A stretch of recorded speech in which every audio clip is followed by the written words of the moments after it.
നമസ്കാരം, മലയാളി വാർത്തയിലേക്ക് സ്വാഗതം. പഹൽഗാം ആക്രമണം ഇന്ത്യയിലെ മുസ്ലിങ്ങളെ അധിക്ഷേപിക്കാൻ രാഷ്ട്രീയവൽക്കരിക്കുകയാണ് മോദി ഭരണകൂടം. ഇന്ത്യയെ കയറിച്ചൊറിഞ്ഞ് ബിലാവൽ ഭൂട്ടോ. ബിലാവലിന്റെ വായിലെ പിരിവെട്ടിച്ച് കേണൽ സോഫിയ ഖുറേഷി മറുപടി കൊടുത്തിട്ടുണ്ട്. സിന്ധു നദിയിൽ കൈവച്ചാൽ നദിയിലൂടെ ഇന്ത്യക്കാരുടെ രക്തം ഒഴുക്കുമെന്ന് വെല്ലുവിളിച്ച അതേ കീടം തന്നെയാണ് ഈ ബിലാവൽ ഭൂട്ടോ.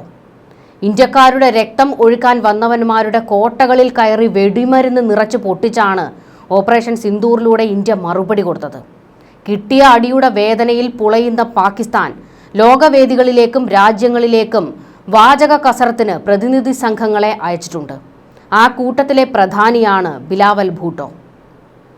ന്യൂയോർക്കിലെ ഐക്യരാഷ്ട്രസഭ ആസ്ഥാനത്ത് മാധ്യമപ്രവർത്തകരോട് സംസാരിച്ചപ്പോൾ ഇന്ത്യക്കിട്ട് താങ്ങി ബിലാവൽ തെറ്റായ പ്രചരണം നടത്തിയത്. എന്നാൽ സംഭവം ബിലാവലിന്റെ കൈവിട്ടുപോയി. കൂടി നിന്ന മാധ്യമപ്രവർത്തകർ സോഫിയ ഖുറേഷിയുടെ വാർത്താ സമ്മേളനം ഉയർത്തിക്കാട്ടിയതും പാകിസ്ഥാൻ മുൻ വിദേശകാര്യമന്ത്രിയും പാകിസ്ഥാൻ പീപ്പിൾസ് പാർട്ടി ചെയർമാനുമായ ബിലാവൽ ഭൂട്ടോ നാണം കെട്ടു. പഹൽഗാം ഭീകരാക്രമണം ഇന്ത്യയിലെ മുസ്ലിങ്ങളെ അധിക്ഷേപിക്കാനായി രാഷ്ട്രീയവൽക്കരിക്കുകയാണെന്നായിരുന്നു ബിലാവൽ ഭൂട്ടോ ഇന്ത്യക്കെതിരായി പത്രസമ്മേളനത്തിൽ പറഞ്ഞത്. ഇതെല്ലാം ഇന്ത്യയുടെ നാണം കെട്ട കളികളാണെന്നായിരുന്നു ബിലാവൽ വെച്ചലക്കിയത്. എന്നാൽ പത്രസമ്മേളനത്തിൽ പങ്കെടുത്ത ഒരു മാധ്യമ പ്രവർത്തകന്റെ ചോദ്യത്തിനു മുന്നിൽ ബിലാവൽ പതറിപ്പോയി. കശ്മീരിൽ അടുത്തിടെ നടന്ന ഭീകരാക്രമണം ഇന്ത്യയിലെ മുസ്ലിങ്ങളെ അധിക്ഷേപിക്കാനുള്ള രാഷ്ട്രീയ ആയുധമാക്കുകയാണെന്നാണ് നിങ്ങൾ പറഞ്ഞത്. പക്ഷേ ഞാൻ ഇരുഭാഗത്തു നിന്നുമുള്ള വിശദീകരണങ്ങൾ കണ്ടിരുന്നു. ഇന്ത്യയുടെ ഭാഗത്തു നിന്ന് വിശദീകരണം നൽകിയവരിൽ മുസ്ലിം സൈനിക ഉദ്യോഗസ്ഥരും ഉണ്ടായിരുന്നതായാണ് എൻ്റെ ഓർമ്മ, മാധ്യമപ്രവർത്തകൻ പറഞ്ഞു. ഇതോടെ അസ്വസ്ഥനായ ബിലാവൽ ഭൂട്ടോ ഏതാനും വാക്കുകളിൽ മറുപടി നൽകി. സൈനിക ഓപ്പറേഷനുകളെ സംബന്ധിച്ചിടത്തോളം നിങ്ങൾ പറഞ്ഞത് ശരിയാണ് എന്നായിരുന്നു അസ്വസ്ഥനായ ബിലാവൽ ഭൂട്ടോയുടെ മറുപടി. അതായത് ഇന്ത്യൻ മുസ്ലിങ്ങളെ ചവിട്ടി അരയ്ക്കുകയാണ് മോദി ഭരണകൂടം എന്ന് പറഞ്ഞു വയ്ക്കുകയായിരുന്നു ബിലാവൽ. എന്നിട്ടാണോ ഓപ്പറേഷൻ സിന്ദൂറിൽ മറുപടി കൊടുത്തത്? മുസ്ലിം സഹോദരി കൂടെ ആയിരുന്നല്ലോ എന്നുള്ള ചോദ്യം വന്നപ്പോൾ ബിലാവലിന് തൊണ്ടയിടറിപ്പോയി. പിന്നീട് ഒരു അക്ഷരം പറയാൻ കഴിഞ്ഞില്ല. പഹൽഗാം ഭീകരാക്രമണത്തെക്കുറിച്ച് പാകിസ്ഥാന്റെ ഭാഗം വിശദീകരിക്കാൻ നല്ല ബെസ്റ്റ് ആളിനെയാണ് വിട്ടിരിക്കുന്നതെന്ന് ഇതോടെ സൈബറിടത്തിൽ ട്രോളുകൾ ഉയർന്നു. മാധ്യമപ്രവർത്തകരുടെ ചോദ്യങ്ങൾക്ക് മുന്നിൽ പോലും പതറുകയാണ് ബിലാവലും സംഘവും. ലോകവേദികളിലെല്ലാം തന്നെ പാകിസ്ഥാൻ ഇപ്പോഴും ആവർത്തിക്കുന്നത് ഇന്ത്യയിൽ മുസ്ലിങ്ങൾ നരകിക്കുകയാണ് എന്നാണ്. എന്നാൽ അതങ്ങനെയല്ല എന്ന് തെളിയിക്കാൻ ഓപ്പറേഷൻ സിന്ദൂറിലൂടെ കഴിഞ്ഞു. അതിന് കൃത്യമായ മറുപടി കൊടുത്തുകൊണ്ടായിരുന്നു ശക്തമായ ഒരു നീക്കമാണ് ഇന്ത്യ നടത്തിയത്. കാരണം അതിൻ്റെ വിശദാംശങ്ങൾ ലോകത്തെ അറിയിക്കുന്നതിന് ബ്രീഫിംഗ് നടത്തുന്നതിന് വേണ്ടി 2 വനിതാ ഉദ്യോഗസ്ഥരെ രംഗത്തിറക്കിയത്. അതിൽ ഒരാൾ മുസ്ലിം സഹോദരിയാണ് എന്നുള്ളതും പാകിസ്ഥാന്റെ അടിപതറുന്നതായിരുന്നു. ഇപ്പോൾ ലോകവേദികളിലൊക്കെ കയറി ചെന്ന് ഇന്ത്യയിലെ മുസ്ലിങ്ങൾ ചത്തൊടുങ്ങുകയാണ്, മോദി അവരെ കൊന്നൊടുക്കുകയാണ് എന്നൊക്കെ വാഗീറുകയാണ് പാകിസ്ഥാൻ. അവർക്കെല്ലാവർക്കും ഉള്ള മറുപടിയാണ് സോഫിയ ഖുറേഷി കൊടുത്തത്. മാധ്യമങ്ങളോട് പോലും തോറ്റോടുന്ന ബിലാവൽ ഇനി നേരിടേണ്ടത് ശശി തരൂരിനെയാണ്. എങ്ങനെ ശശി തരൂരിന്റെ മുന്നിൽ ബിലാവൽ ഭൂട്ടോ പിടിച്ചു നിൽക്കും?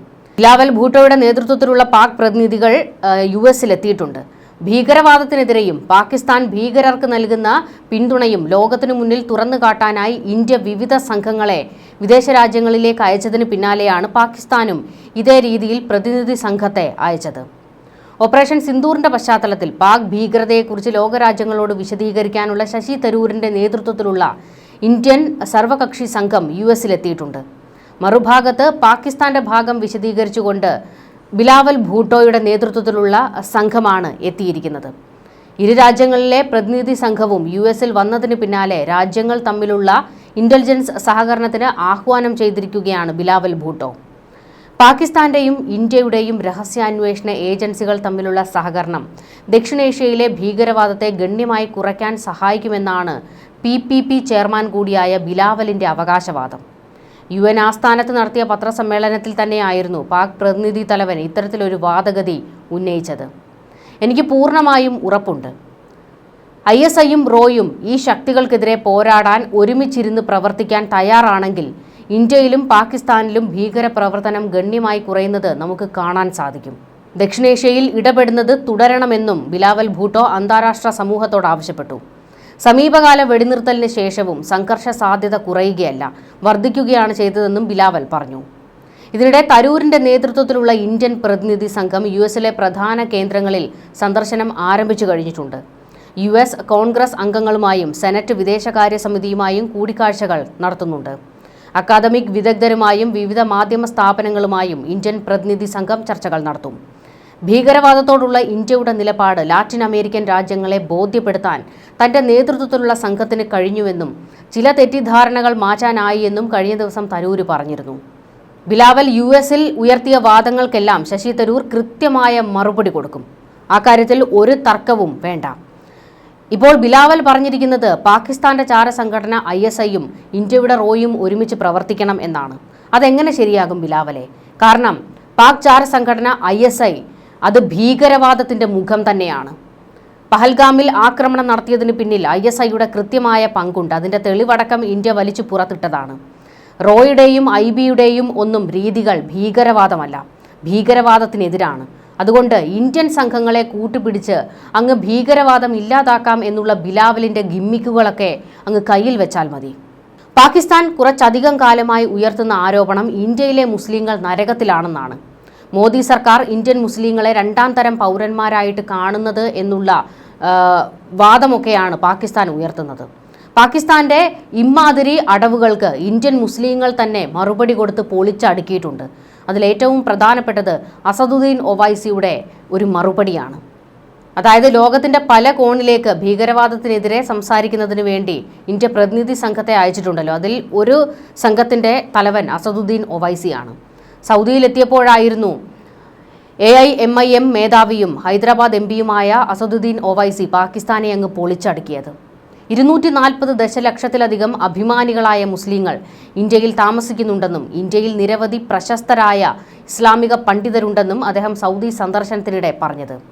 പാകിസ്ഥാൻ ഒരു മുസ്ലിം രാജ്യമാണെന്നും ഇന്ത്യ അങ്ങനെയല്ലെന്നും പാകിസ്ഥാൻ അറബ് ലോകത്തിനും മുസ്ലിം ലോകത്തിനും തെറ്റായ സന്ദേശം നൽകുന്നത് വളരെ നിർഭാഗ്യകരമാണ്. ഇന്ത്യയിൽ ജീവിക്കുന്നു എന്നതിൽ അഭിമാനിക്കുന്ന 240 ദശലക്ഷം ഇന്ത്യൻ മുസ്ലിങ്ങളുണ്ട്. ലോകത്തിലെ ഏതൊരു പണ്ഡിതനേക്കാളും നമ്മുടെ ഇസ്ലാമിക പണ്ഡിതന്മാർ മികച്ചവരാണ്. അവർക്ക് അറബി ഭാഷ നന്നായി സംസാരിക്കാൻ കഴിയും. ഒരു മുസ്ലിം രാജ്യമായതിനാൽ ഇന്ത്യ തങ്ങളെ വേദനിപ്പിക്കുന്നുവെന്ന പാകിസ്ഥാന്റെ തെറ്റായ പ്രചാരണമാണെന്നും ഒവൈസി തുറന്നടിച്ചിരുന്നു. തീവ്രവാദ ഗ്രൂപ്പുകളെ പിന്തുണയ്ക്കുന്നത് പാകിസ്ഥാൻ നിർത്തിയാൽ ദക്ഷിണേഷ്യയിൽ സ്ഥിരതയുണ്ടാകുമെന്നും ഒവൈസി പറഞ്ഞു. പഹൽഗാം ഭീകരാക്രമണത്തിനും ഓപ്പറേഷൻ സിന്ദൂറിനും ശേഷം ആഗോള രാജ്യങ്ങളിലേക്കുള്ള ഇന്ത്യൻ പ്രതിനിധി സംഘത്തിന്റെ ഭാഗമായി സൗദി അറേബ്യ സന്ദർശിക്കുന്നതിനിടെയായിരുന്നു ഒവൈസി ഇക്കാര്യങ്ങളൊക്കെ തുറന്നടിച്ചത്. ഇന്ത്യക്ക് വേണമെങ്കിൽ പാകിസ്ഥാന്റെ വ്യോമതാവളങ്ങൾ പൂർണ്ണമായും നശിപ്പിക്കാമായിരുന്നു. പക്ഷേ മുന്നറിയിപ്പ് നൽകുക മാത്രമാണ് ചെയ്തത്. ആ പാതയിലൂടെ പോകാൻ ഞങ്ങളെ നിർബന്ധിക്കരുതെന്ന് പറയാൻ ഞങ്ങൾ ആഗ്രഹിച്ചു. 9 ഭീകര സംഘടനാ ആസ്ഥാനങ്ങൾ ലക്ഷ്യമിട്ടു.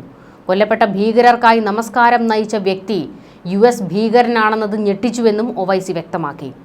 ഭീകരവാദ ഫണ്ടിംഗ് തടയുന്നതിന് പാകിസ്ഥാനെ വീണ്ടും ഫിനാൻഷ്യൽ ആക്ഷൻ ടാസ്ക് ഫോഴ്സിന്റെ ഗ്രേ ലിസ്റ്റിൽ ഉൾപ്പെടുത്തണമെന്നും ഒവൈസി പറഞ്ഞു. അൾജീരിയയിൽ ഭീകരർക്ക് പിന്തുണ നൽകുന്ന പാകിസ്ഥാന്റെ കപട മുഖവും ഒവൈസി തുറന്നു കാട്ടിയിരുന്നു. ഇന്ത്യൻ പ്രവാസികളെ അഭിസംബോധന ചെയ്യവേ മുംബൈ ഭീകരാക്രമണത്തിന്റെ സൂത്രധാരനായ സാക്കിയൂർ റഹ്മാൻ ലഖ്വി ജയിലിലായിരുന്നപ്പോൾ പാകിസ്ഥാൻ പ്രത്യേക പരിഗണന നൽകിയതിന്റെ ഉദാഹരണം ഹൈദരാബാദ് MP ചൂണ്ടിക്കാട്ടി. ലഖ്വിയെ പോലുള്ള ഒരു കൊടും ഭീകരന് തടവിൽ കഴിയുമ്പോൾ പിതാവാകാൻ അനുവദിച്ച പാക് ഭരണകൂടത്തെ ഒവൈസി നിശിതമായിട്ട് വിമർശിച്ചു. സാക്കിയൂർ റഹ്മാൻ ലഖ്വി എന്നൊരു ഭീകരൻ ഉണ്ടായിരുന്നു. ലോകത്തിലെ ഒരു രാജ്യവും തീവ്രവാദ കുറ്റം നേരിടുന്ന ഒരു ഭീകരനെ ജയിലിൽ നിന്ന് പുറത്തിറങ്ങാൻ അനുവദിക്കില്ല. എന്നാൽ പാക് ജയിലിലായിരിക്കുമ്പോൾ അയാൾ ഒരു മകന്റെ പിതാവായി. പാകിസ്ഥാനെ വീണ്ടും ഗ്രേ ലിസ്റ്റിൽ ഉൾപ്പെടുത്തണമെന്ന് അദ്ദേഹം ആഗോള സമൂഹത്തോട് ആവർത്തിച്ചാവശ്യപ്പെടുകയും ചെയ്തിരുന്നു. തീവ്രവാദികളെ പിന്തുണയ്ക്കുന്ന പാകിസ്ഥാനെ ഒവൈസി അടപടലം വലിച്ചു കീറുകയായിരുന്നു. നിരപരാധികളെ കൊന്നൊടുക്കുന്നതിലൂടെ അവർ ഇസ്ലാമിന്റെ തത്വങ്ങൾക്ക് വിരുദ്ധമായി പ്രവർത്തിക്കുകയാണെന്നും ഒവൈസി ചൂണ്ടിക്കാട്ടി. പാകിസ്ഥാന്റെ തക്ഫീരിസത്തിന്റെ പ്രഭവ കേന്ദ്രമാണ്. പാകിസ്ഥാനിലെ തീവ്രവാദ ഗ്രൂപ്പുകളും IS അൽ-ഖ്വയ്ദയും തമ്മിൽ പ്രത്യയശാസ്ത്രത്തിൽ വ്യത്യാസമില്ല. അവർക്ക് മതപരമായ അനുമതിയുണ്ടെന്ന് അവർ വിശ്വസിക്കുന്നു. അത് പൂർണ്ണമായും തെറ്റാണ്.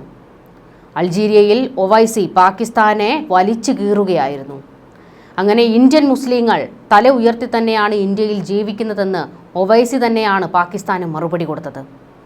ഇപ്പോൾ ബിലാവൽ ഭൂട്ടോ വലിയ വ്യാജ പ്രചരണവും കൊണ്ട് വന്നപ്പോൾ അതിനെ പൊളിച്ചെടുക്കാനും സോഫിയ ഖുറേഷിയുടെ വാർത്താ സമ്മേളനമാണ് മാധ്യമപ്രവർത്തകർ ഉയർത്തിക്കാട്ടിയത്. അങ്ങനെ ബിലാവലും തലയിൽ മുണ്ടിട്ടോടി.